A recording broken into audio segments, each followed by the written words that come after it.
Hello, welcome है आपका जन्नती कश्मीर में। कश्मीर भारत की सबसे अच्छी प्लेस है, इसलिए कश्मीर को भारत का स्वर्ग भी कहा जाता है। अगर हम यहाँ पर समर में जाते हैं तो हमें यहाँ पर लक्स ग्रीन माउंटेन देखने को मिलेंगे, और अगर हम यहाँ पर विंटर में जाते हैं तो यहाँ पर स्नो कवर माउंटेन देखने को मिल जाते हैं। एंड तब कश्मीर की नेचुरल ब्यूटी अनअमेजेबल हो जाती है। हम यहाँ पर समर में जाते हैं, लकीली हमें यहाँ पर रेनी एंड सन दोनों देखने को मिलता है। जैसे कि हम सब जानते हैं, जम्मू कश्मीर की कैपिटल है श्रीनगर। अगर आप कहीं से भी आ रहे हैं तो सबसे पहले कश्मीर को एक्सप्लोर करने के लिए आपको श्रीनगर ही आना होगा, क्योंकि श्रीनगर से अच्छी कनेक्टिविटी है। Now let's start this journey from Delhi by Srinagar IndiGo flight. मेरी flight Indira Gandhi international airport Delhi से है। फ़्लाइट टाइम मॉर्निंग 8:35 है और ये इंडिगो फ्लाइट लखनऊ एयरपोर्ट से आ रही है।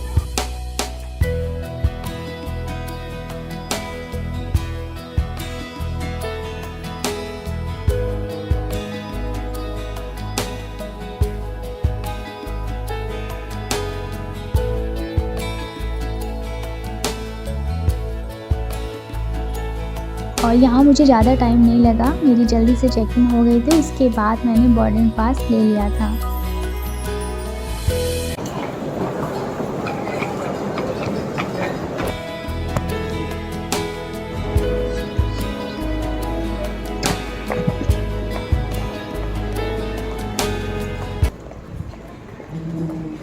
Finally I reached and I am waiting for my flight to arrive here. Flight आने में 15 मिनट लेफ्ट था, सो मैंने यहाँ पे 15 मिनट का वेट किया।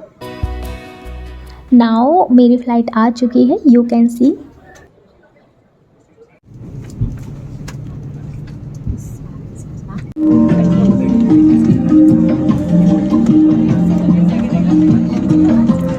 मैं यहाँ अकेले ही ट्रैवल कर रही हूँ, क्योंकि मेरी फैमिली की फ़्लाइट लखनऊ एयरपोर्ट से मिस हो चुकी थी, लेकिन अब वो दूसरी फ़्लाइट लखनऊ एयरपोर्ट से श्रीनगर के लिए निकल चुकी हैं। At for the first time I am travelling by flight, I was little bored here because I did not feel comfortable traveling alone and going very far. Several of us from behind. 너라는 집으로 지금 다시 way back home.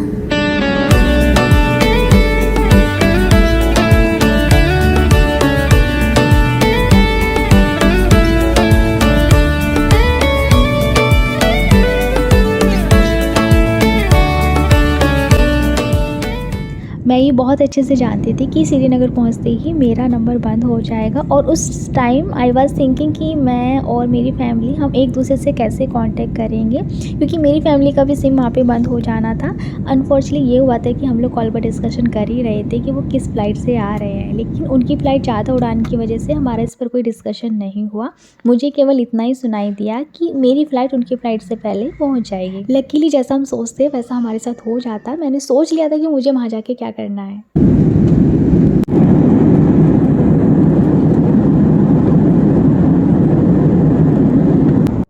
And I really enjoyed the flight, and I was very happy to see the views there. I spent the whole time in the flight taking videos, photos and eating snacks and drinks. Have a good seats for landing. Thank you. So finally मैं पहुंच चुकी हूँ Srinagar, but I can't explain how good I feel. अब मुझे wait था अपनी family का, इसलिए मैं डायरेक्ट एयरपोर्ट मैनेजर के पास गई और वहाँ पर लगे कैमरे के जरिए मेरी हेल्प की गई। फाइनली मेरी फैमिली मुझे मिल चुकी थी। श्रीनगर एयरपोर्ट से हमने सिम लिया जो 500 का था। यहाँ ड्राइवर अंकल भी हमें लेने आ गए थे। एंड सबसे पहले हम श्रीनगर के एक होटल में गए। ये होटल एयरपोर्ट से 22 किलोमीटर पर था। And one more thing, already हमने ये बुक कराया हुआ था।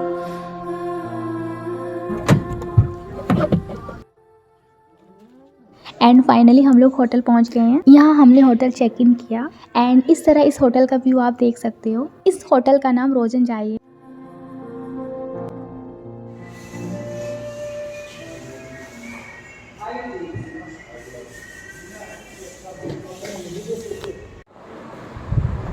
इस होटल में हम 2 दिन स्टे करने वाले हैं। यहाँ हमने 2 रूम बुक किए थे, एक मेरा और दीदी की बेटी का एंड दूसरा दीदी और जीजा जी का था। एंड ये रूम हमें काफ़ी पसंद आया।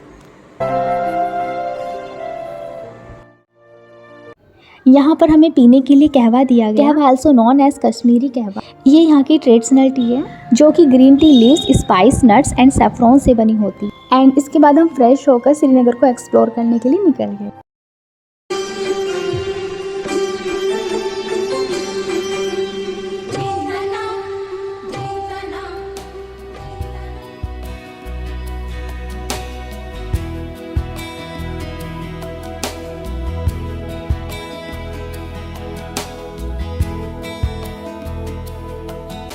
हमने खाने के लिए कुछ यहाँ से कश्मीरी एप्पल लिए।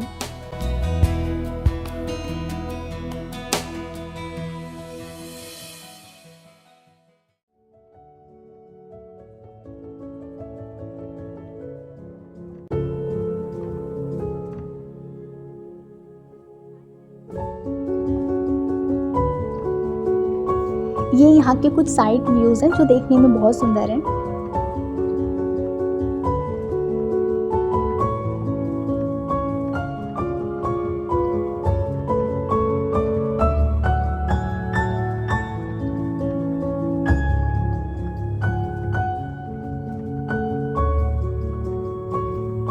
अभी हम लाल चौक के आसपास हैं।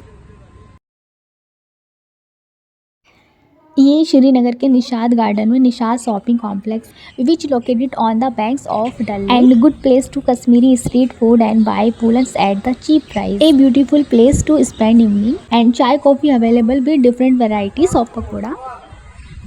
Also can get a boat to Dal Lake here. ये हमारे श्रीनगर में फर्स्ट साइट थी। इस डल लेक का व्यू कुछ इस तरह बेहद ही खूबसूरत नज़ारा था। यहाँ मेरी मुलाकात एक लड़की जिसका नाम आयुषम था जो मेरी तरह अपनी फैमिली के साथ मुंबई से घूमने आई थी। यहाँ हमने एक दूसरे की फ़ोटोज़ एंड वीडियोज़ लिए।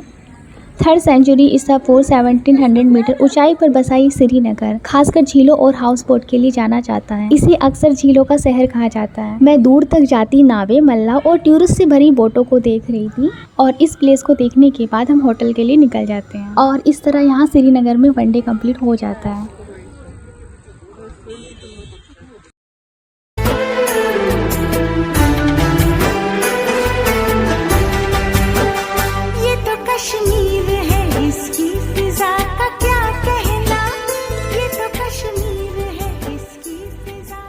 एंड वन मोर थिंग, यहाँ की भाषा कोशूर है एंड नेचुरल ब्यूटी की वजह से इसे श्रीनगर का गहना कहा जाता है।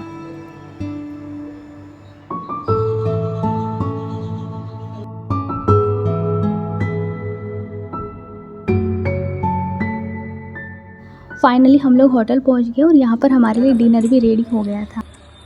एंड खाने में रोटी, दाल, शाही पनीर, राइस और चिकन था। खाना सच में बहुत डिलीशियस था। एंड ये श्रीनगर का नाइट व्यू सच में एक सपनों का दृश्य है।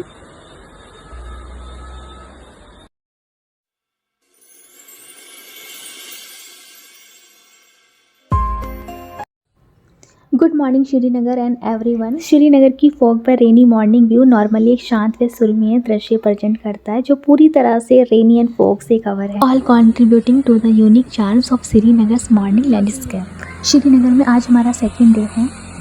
बारिश बहुत ज़्यादा थी और हम लोग ड्राइवर अंकल का वेट कर रहे थे। गुलमर्ग जाने के लिए मैं रेडी हो गई। आप मेरा ये लुक देख सकते हो। मैंने एक सिंपल मेकअप किया है।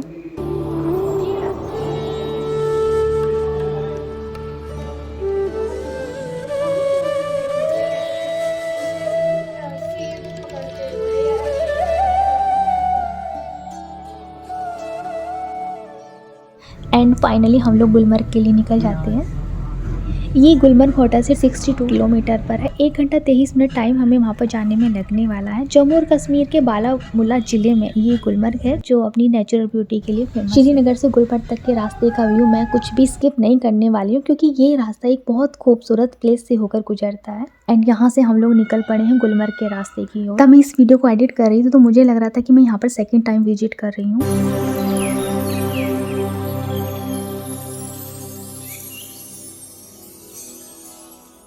जैसे जैसे सड़क ऊपर की ओर जाती है दृश्य बदलता जाता है। ठंडी ताजगी देने वाली हवा और आसपास जर्नी को और भी आकर्षण बनाती है।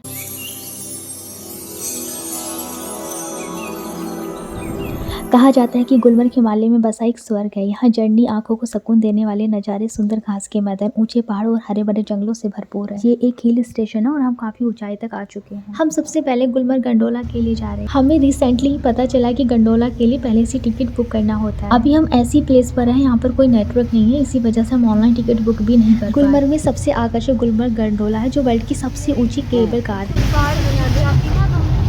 अरे सुन जाओ यार, तुम्हें अपनी जिद्दत के बच रही है, अपनी जान बचाने भारी हो रही है। इसमें क्या जान बचा रहे हैं?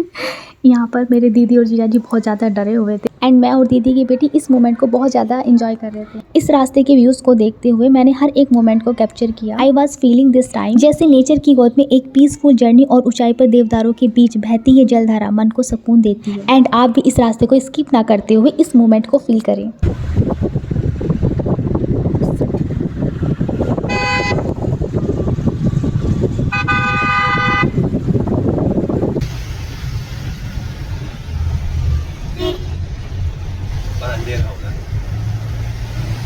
यहाँ ड्राइवर अंकल कह रहे हैं कि जैसे जैसे हम और ऊपर जाएंगे हमें वहाँ अंधेरा मिलने वाला है।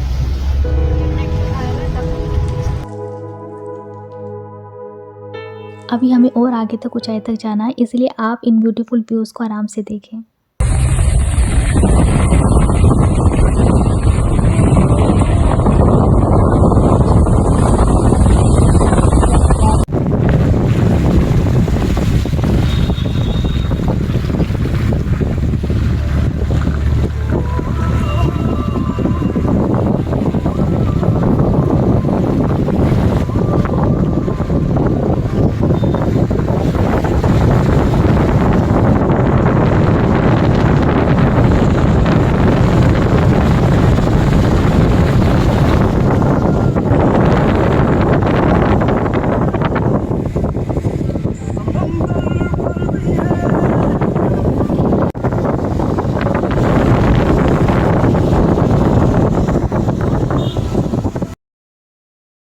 I am so happy because हम लोग गुलमर्ग पहुंचने वाले हैं।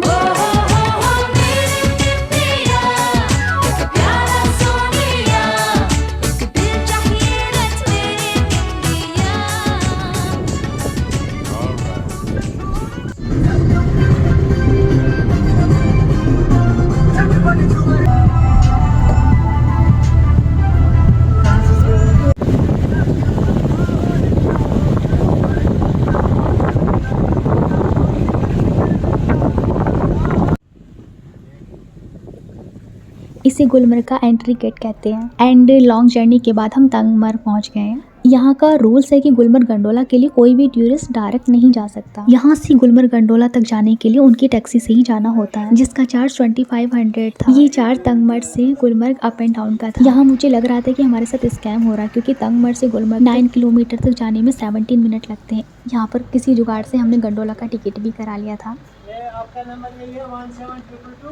हमने यहाँ से गमबूट एंड जैकेट रेंट पे लिए, जो हमारे लिए नीडी हो गया था। जैकेट और बूट चार्ज पर पर्सन 300 था। यहाँ पर भी मुझे लगा कि हमारे साथ स्कैम हुआ है। यहाँ कंटिन्यू काफ़ी दिनों से बारिश हो रही थी, ऐसा वहाँ के लोगों ने बताया। और इस बारिश में मेरा मेकअप, कपड़े आप देख ही रहे हैं। और यहाँ से एक गंडोला राइड के लिए हम निकल जाते हैं।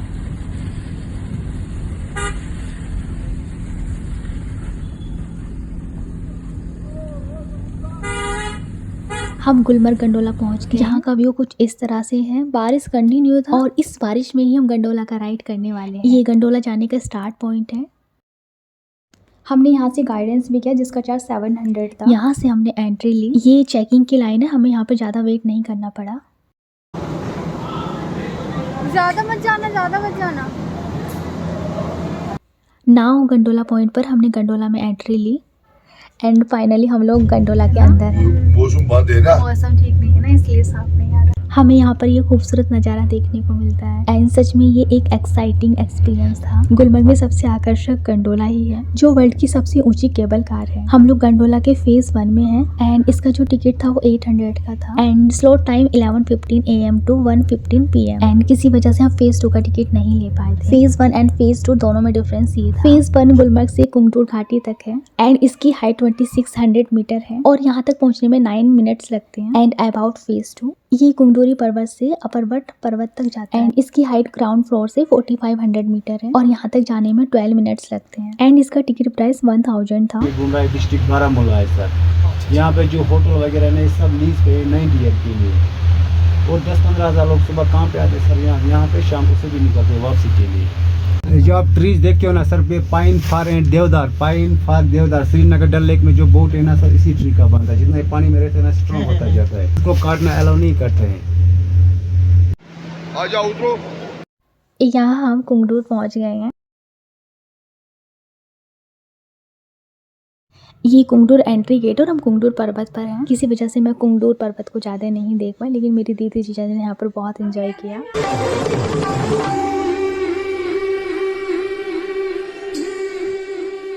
एंड गंडोला राइड के बाद हम गुलमर्ग गोल्फ कोर्स गए। ये ग्रीन्स दुनिया का सबसे ऊंचा होल वाला गोल्फ कोर्स एंड भारत का सबसे लंबा है।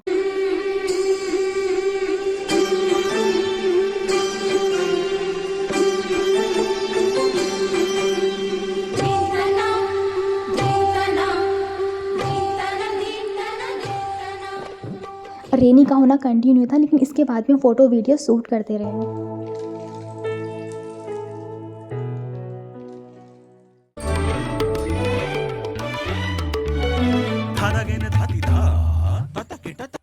एंड यहाँ पर घास के मैदान बहुत सुंदर लगते हैं। यहाँ पर फूलों की कई प्रजातियाँ खिली होती हैं। यहाँ से थोड़ा सा आगे जाने पर वहाँ महाराजा पैलेस है और ये पैलेस विशाल उद्यानों के बीच में है। ये पैलेस महाराणा हरि सिंह के शासनकाल के दौरान निर्मित वास्तु आर्ट का शानदार नमूना एंड अंदर से इस व्यूज को आप देख सकते हो। ये पैलेस देखने के बाद हम गुलमर्ग व्यू पॉइंट पर गए। ये गुलमर्ग के कुछ साइड व्यू पॉइंट हैं।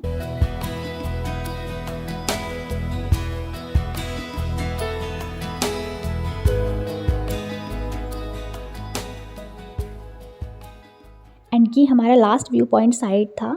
इसको देखने के बाद हम श्रीनगर होटल के लिए रिटर्न हो गए।